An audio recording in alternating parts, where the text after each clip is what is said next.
ಜನತೆ ಭಾವನೆ ಏನು ಅನ್ನೋದು ಗೊತ್ತಿದೆ. ಆದ್ದರಿಂದ ಅಲ್ಲಿ ಯಾವುದೇ ರೀತಿಯ ಅನುಮಾನಗಳಿಲ್ಲ. ಜನತಾದಳದ NDA ಅಭ್ಯರ್ಥಿ ಗೆಲ್ತಾರೆ. ಮಹಾರಾಷ್ಟ್ರ ಆ ಕಡೆನೂ ಕೂಡ ಎಕ್ಸಿಟ್ ಪೋಲಲ್ಲಿ NDAಗೆ ಬಹುಮತ ಅಂತ ಬರ್ತಾರೆ. ಬಹುಶಃ ಎರಡೂ ರಾಜ್ಯಗಳಲ್ಲೂ BJP ಅತ್ಯಂತ ಹೆಚ್ಚಿನ ಒಂದು ಜನತೆ ಆಶೀರ್ವಾದದೊಂದಿಗೆ ಮತ್ತೆ ಅಧಿಕಾರಕ್ಕೆ ಬರ್ತಾರೆ ಅಂತಕ್ಕಂಥದ್ದು ಎಲ್ಲರ ಭಾವನೆ ಇದೆ. ಉತ್ತರ ಇಂಡಿಯಾ ರೇಷನ್ ಕಾರ್ಡ್ ರದ್ದು ಮಾಡಿರೋ ವಿಚಾರ ಕುರಿತಂತೆ ರಾಜ್ಯ ಸರ್ಕಾರ ಕೇಂದ್ರದ ಮೇಲೆ ಬಟ್ ಮಾಡ್ತಾ ಇದೆ ಸರ್. ಕೆಲವೊಂದು ಮಾನದಂಡಗಳ ಆಧಾರದ ಮೇಲೆ ಕ್ರೈಟೀರಿಯಾ ಕೊಟ್ಟಿದೆ, ಆ ಆಧಾರದಂತೆ ನಾವು ಪಾಲನೆ ಮಾಡ್ತಾ ಇದ್ದೀವಿ ಅಂತ ಹೇಳ್ತಾ ಇದ್ದಾರೆ ಸರ್. ಅದು ಇವತ್ತು ಬಂದಂಥ ವರದಿಯ ಆಧಾರದ ಮೇಲೆ ಹೇಳ್ತಾ ಇದ್ದಾರೆ. ಕಳೆದ ಒಂದು ವಾರದಿಂದ ಯಾಕೆ ಹೇಳಲಿಲ್ಲ?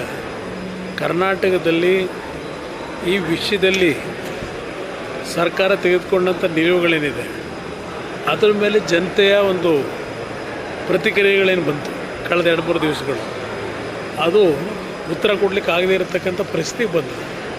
ಈಗ ಮುಖ್ಯಮಂತ್ರಿಗಳು ಒಂದು ಹೇಳಿಕೆ ಕೊಡ್ತಾರೆ, 6 ಸಚಿವರು ಒಂದು ಹೇಳಿಕೆ ಕೊಡ್ತಾರೆ.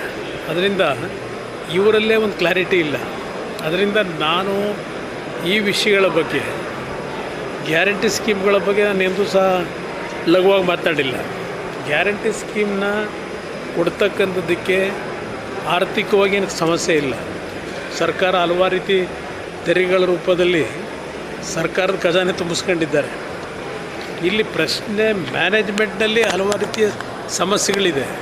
ಅದನ್ನು ಸರಿಪಡಿಸ್ಕೊಳ್ಳಿ ಅಂತಕ್ಕಂಥದ್ದು ಮೊದಲಿಂದ ಹೇಳ್ಕೊಂಬಂದಿದ್ದೇನೆ, ಈಗಲೂ ಅದನ್ನೇ ಹೇಳ್ತಾರೆ. ಸರ್ಕಾರ 7 ಕೋಟಿ ಕಾರ್ಡನ್ನು ರದ್ದು ಮಾಡಿದೆ ಅಂತೇಳಿ ವಿಚಾರ ಇವತ್ತು ಬೆಳಕಿಗೆ ಬರ್ತಾ ಇದೆ. ಡಬಲ್ ಸ್ಟ್ಯಾಂಡರ್ಡ್ ಯಾಕಂತ ಪ್ರಶ್ನೆ ಮಾಡ್ತಾ ಇದೆ ಸರ್. ಹೌದು, 5.5 ಕೋಟಿ ಅಂತ ಪತ್ರಿಕೆಯಲ್ಲಿ ನೋಡಿದ್ದೇನೆ. ಅದು ಕೆಲವು ಗೈಡ್ಲೈನ್ಸ್ಗಳಲ್ಲಿ ಅವರು ಏನು ಹೇಳಿದ್ದಾರೆ, ಕೇಂದ್ರ ಸರ್ಕಾರ ಹೇಳಿರ್ತಕ್ಕಂಥದ್ದು ಈಗ ಇತ್ತೀಚೆಗೆ ಏನು ಈಗ ನಮ್ಮ ಕೆಲವು ಆಧಾರ್ ಕಾರ್ಡನ್ನು ಲಿಂಕ್ ಮಾಡಿರ್ತಕ್ಕಂಥದ್ದೇನಿದೆ ಅದರಿಂದ ಕೆಲವು ಜಿನೇನಿಟಿ ಏನಿದೆ ಅನ್ನೋದು ಗೊತ್ತಾಗ್ತಿದೆ. ಅದರ ಆಧಾರದ ಮೇಲೆ ಕೆಲವು ತೀರ್ಮಾನಗಳಾಗಿರ್ಬೋದು.